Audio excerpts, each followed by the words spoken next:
Hello ಎಲ್ಲರಿಗೂ ನಮಸ್ಕಾರ. Welcome back to my channel. ಇವತ್ತಿನ ವಿಡಿಯೋ ನಿಮಗೇನಾದರೂ ಇಷ್ಟ ಆದರೆ ದಯವಿಟ್ಟು ನಮ್ಮ ವಿಡಿಯೋನ ಲೈಕ್ ಮಾಡಿ, ಹಾಗೆ ನಮ್ಮ ಚಾನಲನ್ನು ಯಾರಾದರೂ ಸಬ್ಸ್ಕ್ರೈಬ್ ಮಾಡಿಲ್ಲ ಅಂದರೆ ಈಗಲೇ ಸಬ್ಸ್ಕ್ರೈಬ್ ಮಾಡಿ, ಹಾಗೆ ಬೆಲ್ ಬಟನ್ನ ಕೂಡ ಆನ್ ಮಾಡೋದನ್ನು ಮರಿಬೇಡಿ.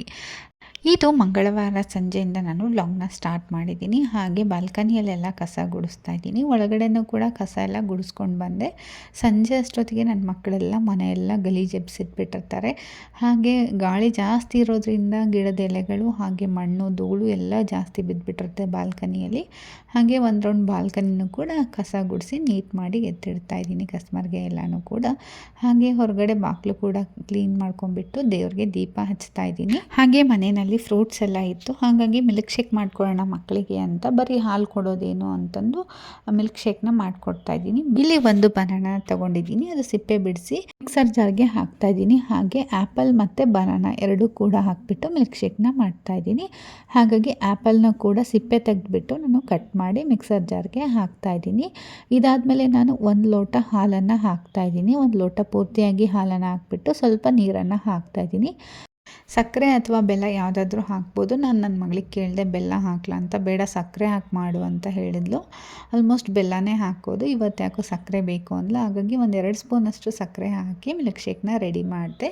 ಇಬ್ಬರು ಕೂಡ ತುಂಬ ಇಷ್ಟಪಟ್ಟು ಕುಡಿದ್ರು. ಬರೀ ಹಾಲು ಕೊಡೋದಕ್ಕಿಂತ ಈ ರೀತಿ ಫ್ರೂಟ್ಸ್ ಹಾಕಿ ಮಿಲ್ಕ್ ಶೇಕ್ ಮಾಡಿ ಕೊಟ್ಟರೆ ತುಂಬಾ ಇಷ್ಟಪಟ್ಟು ಕುಡಿತಾರೆ ಮಕ್ಕಳು. ಹಾಗೆ ಸಂಜೆ ಟೈಮಲ್ಲಿ ಸ್ವಲ್ಪ ಹೊತ್ತು ದೀಪ ಹಚ್ಚಿದಾಗ ಡೋರ್ ತೆಗೆದ್ಬಿಟ್ಟು ಅದಾದಮೇಲೆ ನಾನು ಡೋರ್ನ ಹಾಕಿಬಿಡ್ತೀನಿ. ಸೊಳ್ಳೆಗಳು ಜಾಸ್ತಿ ಅಲ್ವಾ ಇತ್ತೀಚೆಗೆ, ಹಾಗಾಗಿ ಸಂಜೆ ಟೈಮಲ್ಲಿ ಸ್ವಲ್ಪ ಹೊತ್ತು ವಾಟರ್ ಫೌಂಟೇನ್ನ ಆನ್ ಮಾಡಿ ಬಿಡ್ತೀನಿ. ಆ ವಾಟರ್ ಸೌಂಡು ಸ್ವಲ್ಪ ಹೊತ್ತು ಮನೆಯಲ್ಲಿ ಕೇಳ್ತಾ ಇದ್ದರೆ ಏನೋ ಒಂಥರ ಎಲ್ಲೋ ನೀರು ಹರಿತಾ ಇದೆನೋ ಅನ್ನೋ ಥರ ಫೀಲ್ ಆಗ್ತಾ ಇರುತ್ತೆ, ಖುಷಿ ಆಗುತ್ತೆ ನನಗೆ. ಅದಕ್ಕೋಸ್ಕರ ಸಂಜೆ ಟೈಮಲ್ಲಿ ಆ ರೀತಿ ಹಾಕಿಡ್ತಾ ಇರ್ತೀನಿ.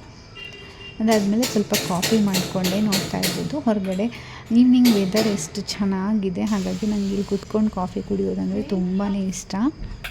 ಹಾಗೆ ನಮ್ಮ ಅಪಾರ್ಟ್ಮೆಂಟು ಎಲ್ಲ ಕಂಪ್ಲೀಟ್ ಆಗ್ತಾ ಇದೆ, ಹಾಗಾಗಿ ಆ ಕಡೆ ಈ ಕಡೆ ಮನೆಗಳಲ್ಲೆಲ್ಲ ಗ್ರಿಲ್ ಹಾಕ್ಸ್ಕೊತಾ ಇದ್ದಾರೆ. ಹಾಗಾಗಿ ಸ್ವಲ್ಪ ಸೌಂಡ್ ಇರುತ್ತೆ ವಿಡಿಯೋದಲ್ಲಿ. ಇನ್ನೂ 7 o'clock ಆದ್ರೂ ಕೂಡ ಸ್ವಲ್ಪ ಗ್ರಿಲ್ಲೆಲ್ಲ ಹಾಕ್ಸ್ತಾಯಿದ್ರು, ಹಾಗಾಗಿ ಸೌಂಡೆಲ್ಲ ತುಂಬಾ ಬರ್ತಾಯಿತ್ತು. ನನ್ನ ಮಗ ಅದನ್ನು ನೋಡ್ಕೊಂತ ಕುತ್ಕೊಂಡಿದ್ದ. ಹಾಗೆ ನಾನು ಸಡನ್ನಾಗಿ ಕಾಫಿ ಬಿಸ್ಕೆಟ್ ಅಂದ ತಕ್ಷಣ ಅವನು ಕೂಡ ಬಂದು ನನಗೂ ತಿನ್ನಿಸು ಅಂತಂದು ಹೇಳ್ತಾ ಇದ್ದ.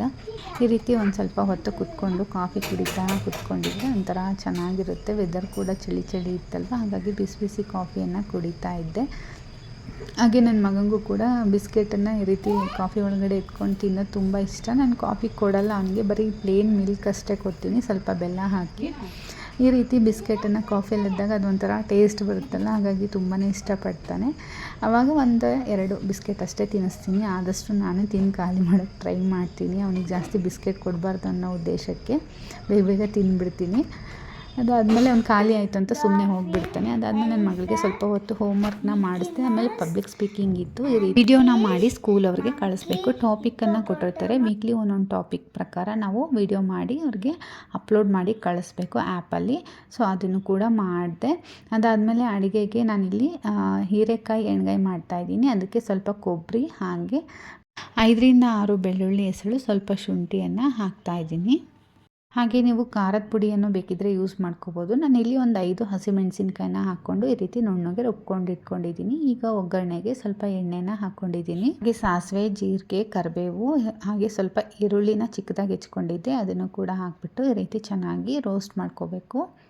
ಅದಾದಮೇಲೆ ಒಂದು ಟೊಮೊಟೊನ ಕೂಡ ಹೆಚ್ಚಿಟ್ಕೊಂಡಿದ್ದೀನಿ, ಅದನ್ನು ಕೂಡ ಚೆನ್ನಾಗಿ ಫ್ರೈ ಮಾಡ್ಕೋಬೇಕು. ಅದಾದಮೇಲೆ ಉಪ್ಪು ಮತ್ತು ಅರಿಶಿನ ಹಾಕಿಬಿಟ್ಟು ಚೆನ್ನಾಗಿ ಫ್ರೈ ಮಾಡ್ಕೋಬೇಕು. ಟೊಮೊಟೊ ಎಲ್ಲ ಸ್ಮ್ಯಾಶ್ ಆಗಬೇಕು, ಅಲ್ಲಿವರೆಗೂ ಕೂಡ ಚೆನ್ನಾಗಿ ಫ್ರೈ ಮಾಡಿಕೊಂಡ್ರೆ ಟೇಸ್ಟು ಚೆನ್ನಾಗಿ ಬರುತ್ತೆ. ಇಷ್ಟು ಹೀರೆಕಾಯಿನ ಈ ರೀತಿ ದೊಡ್ಡದಾಗಿ ಹೆಚ್ಚಿಟ್ಕೊಂಡಿದ್ದೀನಿ. ಮೇಲ್ಗಡೆ ಸಿಪ್ಪೆಯನ್ನು ಪೂರ್ತಿಯಾಗಿ ತೆಗಿಬೇಕು. ತೆಗೆದಾದ್ಮೇಲೆ ನಾನು ಈ ರೀತಿ ಹೆಚ್ಚಿಟ್ಕೊಂಡಿದ್ದೆ.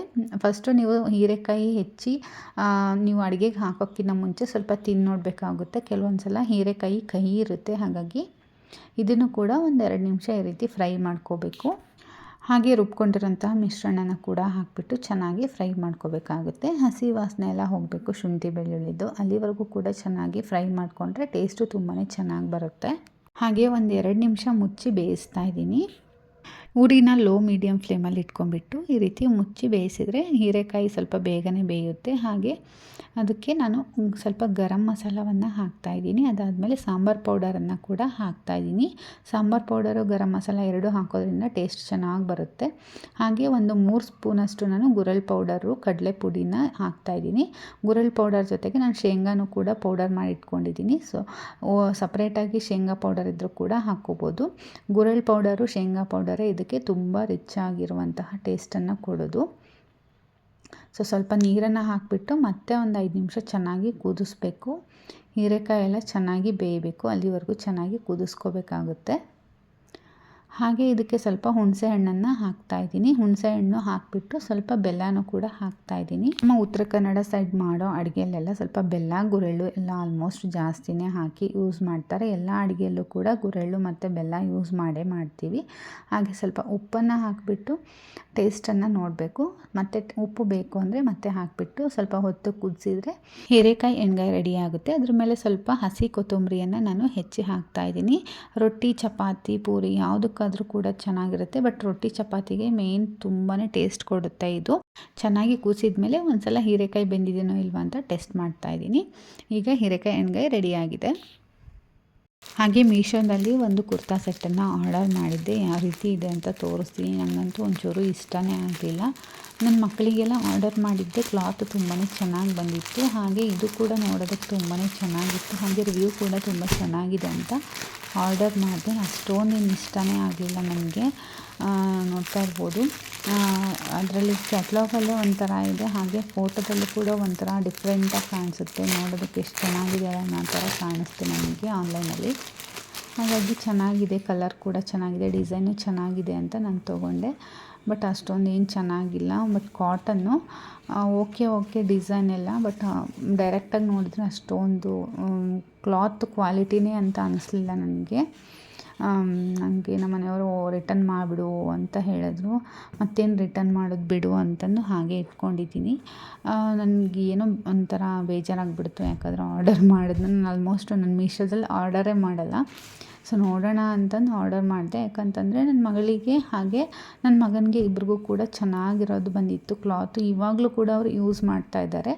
ಹಾಗಾಗಿ ನಾನು ಕೂಡ ಒಂದು ಸಲ ಆರ್ಡರ್ ಮಾಡಿ ನೋಡೋಣ, ಚೆಕ್ ಮಾಡೋಣ ಅಂತಂದು ಮಾಡಿದೆ.